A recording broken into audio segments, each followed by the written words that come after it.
The House comes to questions for oral answer. Question number 1, in the name of Ron Mark. Thank you, Mr. Speaker. My question is to the Minister of Finance and asks, does he stand by his statement on the defence budget made in the House on Thursday, 2nd of June? If so, how? The Honourable Jerry Brownlee. Mr. Speaker, on behalf of the Minister of Finance, yes, by standing up and saying so. Supplementary. Supplementary question, Ron Mark. Thank you, Mr. Speaker. To the Minister, when he said Defence, quote, gets roughly 100 million increase in its baseline over 10 years, that roughly adds up to a lot of money, end of quote. Did he not realise that that's $10 billion short of what the Secretary of Defence needed in January 2016? The Honourable Jerry Brownlee. Mr. Speaker, the member is confusing quite a large number of figures. Firstly, the approximate 100 million operating that is added to the defence baseline each year over that 10-year period would equate to something in excess of $5 billion operating.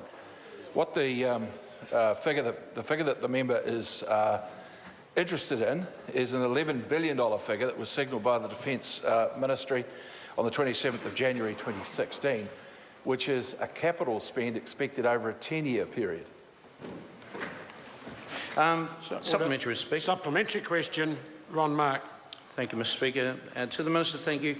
Where in this Defence White Paper is the budgetary funding model that tells our serving defence personnel when and how the newly pledged $20 billion worth of new kit will be delivered?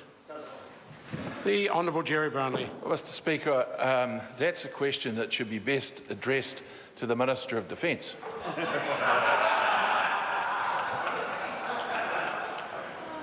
He doesn't know either. Supplementary, Mr. Speaker. Supplementary question, Ron Mark.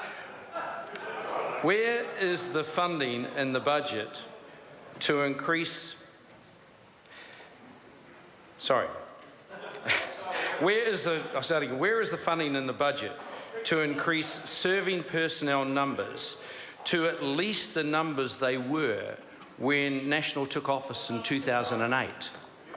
The Honourable Jerry Brownlee. Mr. Speaker, on behalf of the Minister of Finance, that would be in the $300 million addition to baselines announced in the budget. Supplementary. Supplementary question, Ron Mark.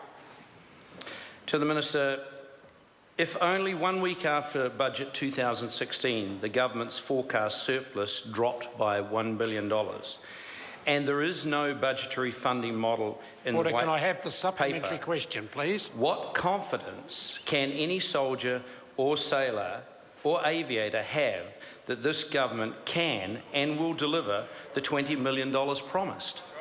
The Honourable Jerry Brownlee. Well, Mr. Speaker, the $20 billion is made up of both operating and capital. On behalf of the Minister of Finance, I should say I'm saying this, is made up of both operating and capital.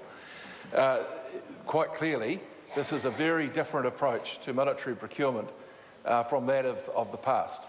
So what this white paper does is gives an overarching intent that is agreed by the military and by the government about the sort of capability we have and the capacity we need to deliver that. What it then sets out is over a 15-year period, a capital spend that the government is prepared to agree to.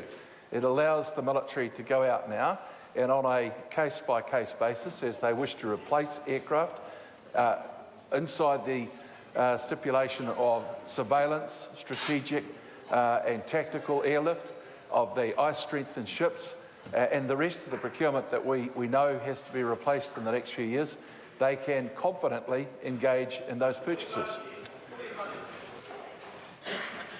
Question